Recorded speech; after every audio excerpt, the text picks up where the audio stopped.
everyone, welcome to episode 18 of Otome Shimai. I'm Vki. And I'm Vka. And we are sisters who play Otome games. For today's topic, we're going to be talking about main characters, or MCs. They're the character that you play as in visual novels. An MC's personality and decisions can definitely make or break a game. We've discussed a number of MCs on our podcast before, but we really haven't delved too much into our favorites and why we love them. So today, we'll be talking about some of our personal faves and the reasons why we enjoyed playing as them in MCs Manifesting Major Moxie. Did you like that? Do you like my song? I love your song. Thank you. It's so beautiful. I wish you would come up with a theme song for Who Are You Doing This Week, though? It's really hard to come up with a theme song for Who Are You Doing. It just doesn't flow. Who are you doing this week? Who are you doing?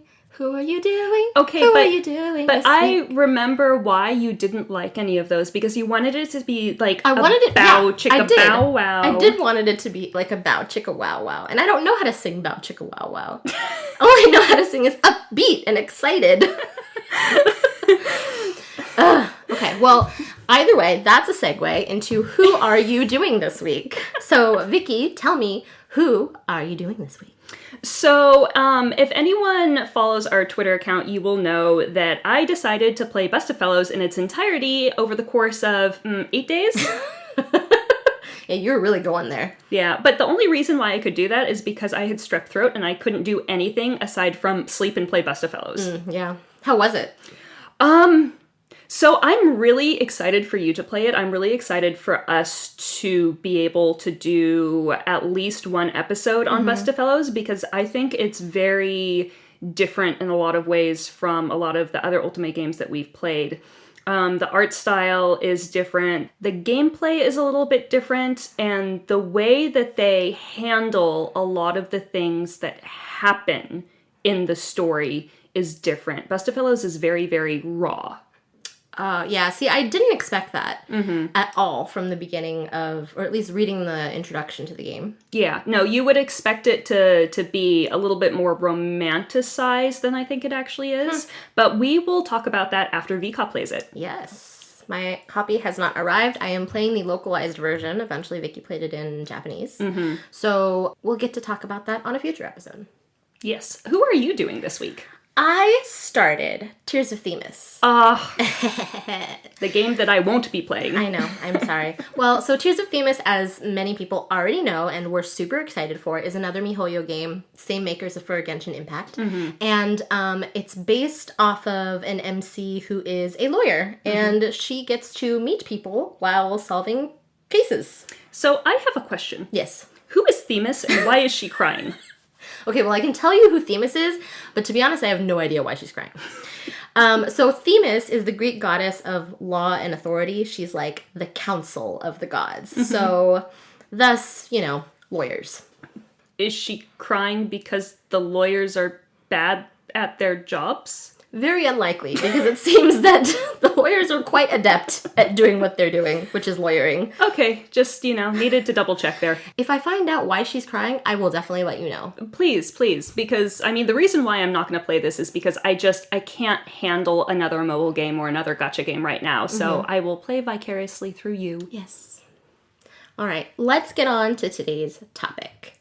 So, like I said earlier, we're talking about MCs manifesting Major Moxie. And manifesting Moxie they do. We're really, really excited about the MCs that we're talking about today. Something that we have discussed a couple of times, both on the podcast and just in general in our personal lives, is that typically Ultimate Game heroines, the MCs, are not known for having a lot of Moxie. Yeah, they're usually maidens in distress or maidens with not a lot of experience.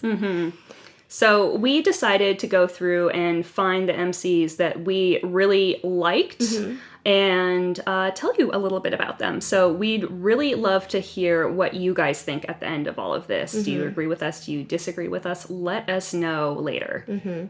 But before we talk about the first MC, I do want to talk about the difference between MCs in earlier games compared to MCs now. Because I feel like the way that Otome Games had portrayed the main character in earlier games was more like a blank slate. Yeah. It was really obvious in a lot of earlier games that MCs were meant to be self-inserts versus their own character. Exactly.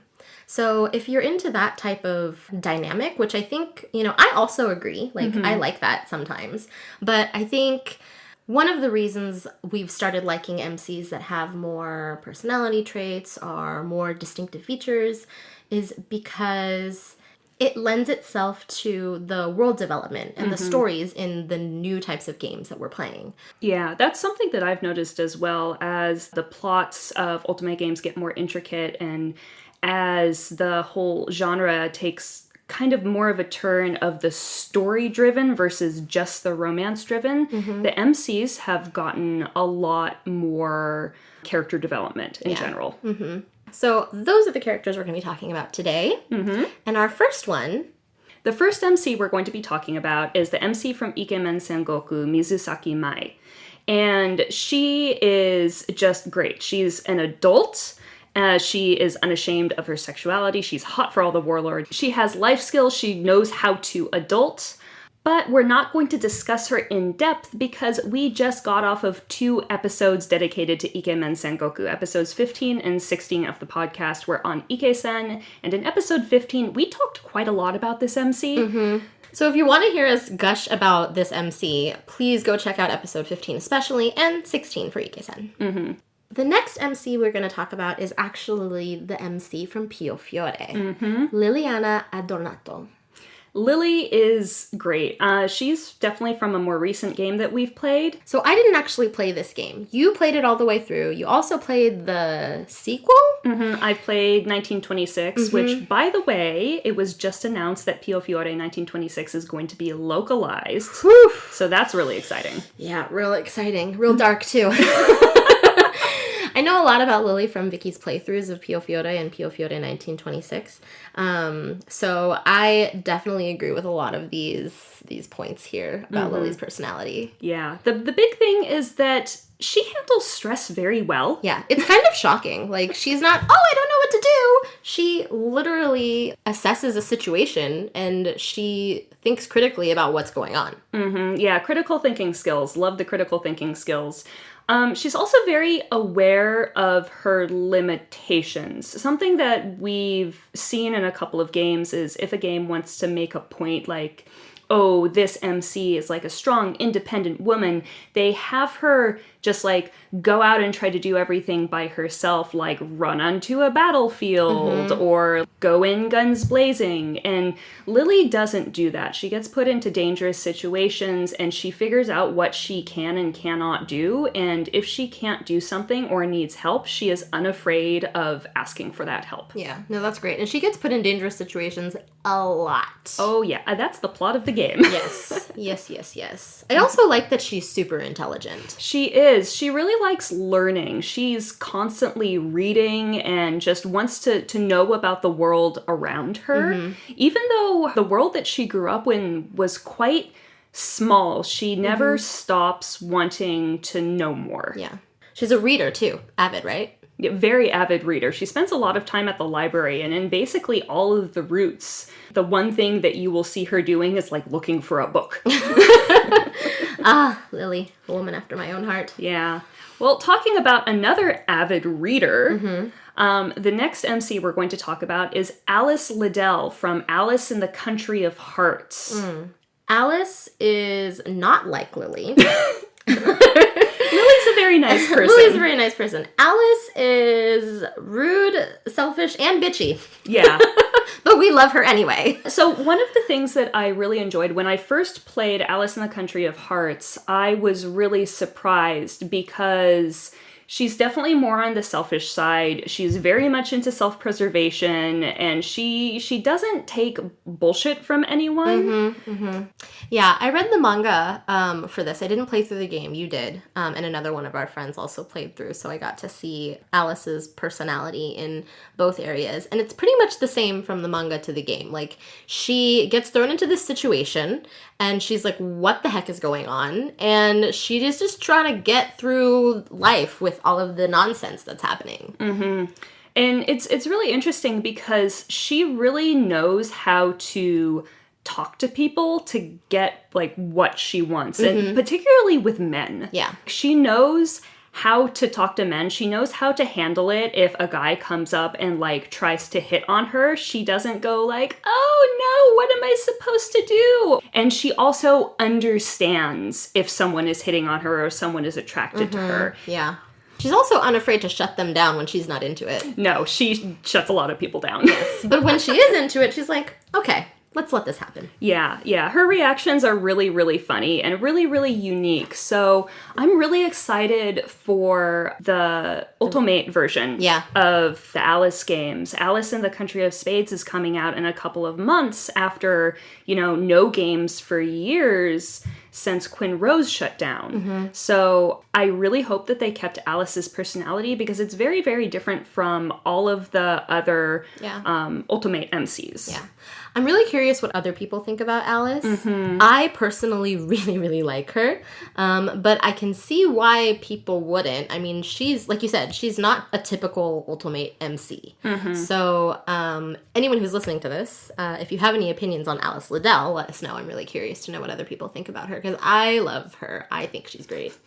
Yeah, she's not very nice. She's not a nice person, especially in the first game. She does some things to the LIs even after they're dating that kind of made me go, what? Well, and another thing that I like about her is she's a really hard worker. In every single situation that she's put into, the LIs will basically be like, oh, you don't have to do anything. Like, I'm just happy to have you living with me. And she'll be like, fuck that, give me a job. Oh, yeah, she does not want to be a kept woman. No, not at all. She wants her own life, and she wants to get her own things done. Yeah. So the next game we're going to talk about is Kings of Paradise. I never played literally any Voltage games, so tell me about this MC. So the Kings of Paradise MC is really interesting. I went through about a year and a half where I played a lot of Voltage games, and I definitely liked this MC the best, partially because she is an adult woman. She's, I believe, 28 in the game. But the premise of the game is she finds out that her husband is cheating on her, and she finds out in a very public way. Oof. And she ends up going through this really messy and traumatic divorce, and the whole plot of the game is she ends up with one of the LIs, and she is working to better herself and to better her life. Wow. And that was something that I think anyone who has been through any type of traumatic event in their life can really relate to. And something that I saw a lot of people saying about this is that it seems like she went straight from her divorce, like, into the arms of another man and needed that in order to better herself. Oh, as if basically like it was a rebound. Yeah, but honestly, that's not what I saw. I saw someone who went through a traumatic experience and was not afraid to accept help from someone else when she was trying to change her life. Yeah. And I think that's very realistic. I mean, obviously, the plot itself is not going to be necessarily realistic because she ends up, like, living in a high-rise with a bunch of really rich and famous dudes. But the idea behind the betterment of yourself and going through a traumatic experience like a messy divorce, that's very realistic, and I respect her for that. That's kind of cool. Yeah, definitely. I mean, there's absolutely nothing wrong with saying that you need help after an event like that. Yeah. Man, what a trash bag husband she had. She did have a trash bag husband. Well, I hope the LIs were good to her. I mean, I liked some of them. I'm never gonna like all of the LIs, but I definitely did really like the MC. Kings of Paradise is one of the sexier Voltage games, though, just FYI, if anyone wants to play it. But going to a game that is a little less overtly sexy. Yeah, no. This game is not really sexy. There's too much murder for it to be sexy. And of course, we're talking about Color Times Malice, and the MC is Ichika Hoshino. Yes, I think we've spoken about Ichika Hoshino many, many times so far because we've done reviews and twos on Color Times Malice, and we go through a lot in detail about how much we love Ichika, but she is definitely one of our favorites. Yeah. Side note, should we mention that Color Times Malice is apparently said Color X Malice? Yeah, so when you guys hear us saying Color Times Malice, we're actually talking about Color X Malice, but it would take us years in order to fully correct our brains, so... Yep, let's not do that. We still love Ichika. We still love Ichika, regardless of how you pronounce the name of the game. We love Ichika. Ichika Hoshino is great. I think that she's one of my favorite allies just for the reason of her being so attentive to the people she cares about. Like, she's really bright-eyed. She wants to do a good job. She has a career. And every interaction she has with people, regardless of whether or not they're an ally, she really tries to see each person for who they are. And that really shows in all of the routes in the games and her interactions with other characters. Yeah, definitely. And you know, kind of going off on what we talked about with Lily, another thing that I really love about Ichika is that even though she has skills and even though she is like an intelligent young woman, she once again knows her limitations. She knows that there are people out there who know more than her about certain things, and she is unafraid to ask for help. Yes. In some of the routes, she does kind of go guns a-blazing when her emotions get too high. But I think overall, she understands that she's in a dangerous situation. She probably has to shoot a gun or decide if she's going to shoot a gun. And if there's someone around to help her, she's going to make it work. Like, she's going to do it to keep everyone safe. Yeah. And that I really respect. I love Ichika. I cannot explain how much I love her. Yeah. I also really like her relationships with the allies.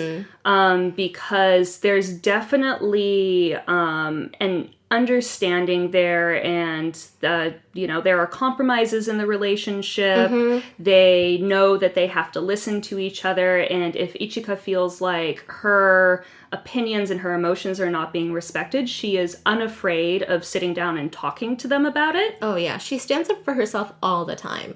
She also stands up for the allies in some cases. Yeah. Like, she notices, she's very observant. So she notices when someone's feeling down or something's off, and she wants to try and do everything she can to take care of that. And that's really, really interesting. Like, I think I'd love to be in a relationship with Ichika.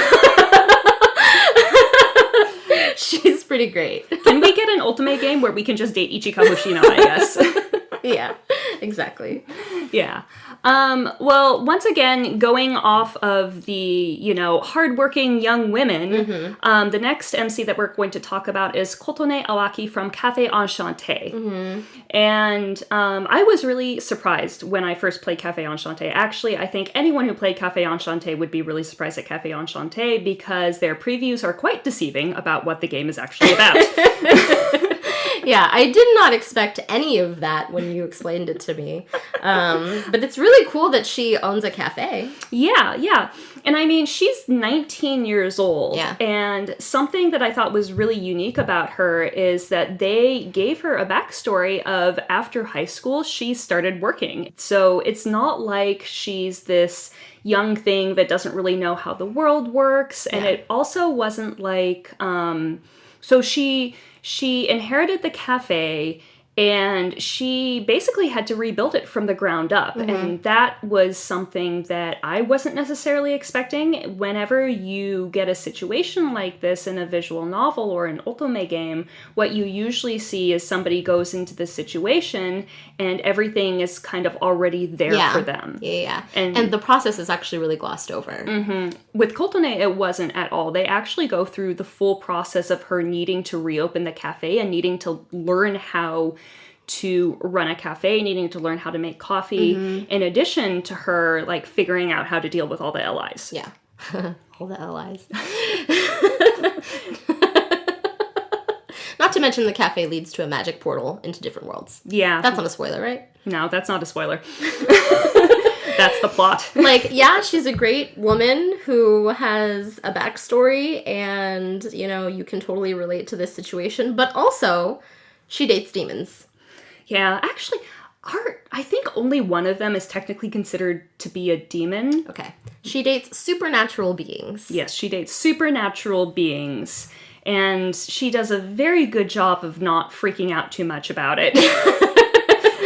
I know. She also knows how to handle stress, I think. Yeah, good job, Coultonay. Yeah, good job, Coultonay. I wouldn't say the next MC we're going to talk about knows how to handle stress well, but she is fairly calm. Okay. So this is Mikoto Kuga from Norn 9. She's one of the 3 MCs in this game, and she is pretty great. I like the other 2 MCs as well from the game, but she's my favorite just because she has like a very mature air about her. Like she's young, obviously. They're all young in this game, but she's very, very mature. She's very calm. She's very calculated. And she has a huge sense of responsibility with her actions. And if you've played Norn 9 before, you know the premise. You know that the main characters all have some sort of power that they have to handle and manage and learn how to use. And for her, she has a very strong sense of responsibility for what she is supposed to do, what her goals are, and what her like destiny is. So that I really like. Not only does she have that, but when it comes to the people that she cares about, the people that she interacts with, even the other MCs in the game, she cares about them so much. She is willing to go above and beyond to stand up for someone that she cares about. And I really, really like that about Mikoto. Another thing that I like about her is that she has kind of a Hime-sama personality. And I think when you think of Hime-sama, like a princess type personality, you think of someone who's like spoiled and bratty and like bossy. And yes, she's a little bossy, but she's not spoiled and bratty. Oh, yeah. Okay. No, she's great. I really like her. She also doesn't like take shit either. If she's annoyed by something and something happens that she doesn't agree with, she is very upfront about saying she does not agree with it. She will smack a bitch. She will smack a bitch? Well, she will smack an annoying LI, that's for sure. She will smack an annoying LI. Yeah. Ichika does that too. Yeah, she does. So the next MC we're going to talk about is actually one of our OG MCs that we really, really loved, and that is Chizuru Yukimura from Hakuoki. Yeah. And Chizuru is, I think, the first MC of an Otome game that we played that we were really like, wow, we actually can not only relate to this character, but we like her. Yeah. I think we had played a couple of Otome games before we played Hakuoki. And the ones that we had played through are the original kind of setup for an MC. A little bit of a blank slate and no real personality traits that you can go, I like this. But with Chizuru, you really do. Like, she is very impressive. Yeah. And I mean, the whole story starts off with her father disappearing, and the way that Chizuru reacts is she decides to disguise herself as a boy and go looking for him. Yeah. And, I mean, she was put into a really difficult situation and ended up taking a chance and doing something really brave. And she kind of continually does that throughout the game, but not to the point where she's being reckless. Yeah. She's brave, but she doesn't do anything stupid. Yeah, this girl is definitely a survivor. And she also, like Lily, gets put in many, many dangerous situations.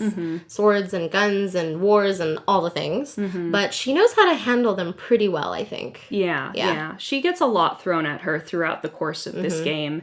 And that's another thing. There you get a lot of character development with Chizuru because Hakuoki takes place over the course of 4 years. Yeah. So you literally grow with her. She's 16 at the beginning of the game and she's 20 at the end. So you really see this transformation to this young girl who is scared because her father has gone missing and she doesn't know what to do, and she takes a giant chance into this young woman who really understands herself and understands how to handle things and is, willing to go above and beyond in order to do the things that she feels strongly about or protect the people that she cares about. Yeah, that's really important. She's not a pushover either. No, she's not a pushover. That's one thing that I liked. Comparing her to the MCs of Otome games that we played right before we played this. Like, she's not a damsel in distress. She does get rescued a lot, but not because she's going, oh my god, I don't know what to do. It's because she actually needs rescuing. Yes. I mean, when you're getting kidnapped, someone needs to save you. Yeah, someone needs to save you. Unfortunately. Anyways, speaking of MCs who have a lot of character development. Oh my gosh. Yeah, so I think this next MC we're going to talk about has one of the most, maybe Chizuru has like a very time-related character development situation, but Cardia Beckford from Code Realize has an amazing story in terms of her growth and her character development. She takes on a lot throughout the story, throughout all of the routes, and not only are you learning about her, but she's also learning about herself, and she's learning about others and her relationships with those people. Yeah. And that's really, really impressive, because the premise of the game is she's basically A blank slate. And that's the thing that we were talking about, where all of the older games are blank slates. But in this one, she has a very specific path set in front of her, and she handles it really, really well, I think. Yeah. But we're not actually going to talk too much about Cardia today, because we'll be talking about her more next week. So make sure to tune in to hear more about Cardia Beckford. So I guess our final thoughts for MCs. Vka, what do you think overall? I think overall, a lot of the MCs that we saw manifesting Moxie are MCs with similarities. Yeah. The qualities that are important to us in an MC seem to be a desire to learn and the absence of doormat tendencies. Yeah, we like a woman who knows how to get things done. Yes, definitely. Yeah. I get very frustrated when the MC can't do things by themselves or knows what they need to do and will sit there and not do it. That bothers me because I'm not like that. Yeah. Or decides to make some decision that you're like, why? Why would you do this? That doesn't make any sense. Do you have any logic or any critical thinking skills? Yeah. I think when we see MCs who are thinking through the situations that they're in and having conversations and clarifying like what's going on, it's definitely something that we can relate to. Yeah, definitely. So what about you guys? Tell us who some of your favorite MCs are. Do you agree with ours? Or are there any MCs manifesting Moxie that we didn't include here? Please let us know on Twitter or shoot us an email. We really love interacting with you all. If you like what you hear and would like to support us, we have a Buy Me a Coffee account where you can donate to us keeping the podcast going. This week, we'd like to thank Leah, the Real P Sleazy, for buying us 5 coffees. Wow, that is a lot of caffeine. Thank you so much for being a supporter, and we hope you enjoyed today's episode. We also have a Twitter and Instagram where you can stay updated on what we're up to and other Otome-related stuff. Thanks for listening. Bye!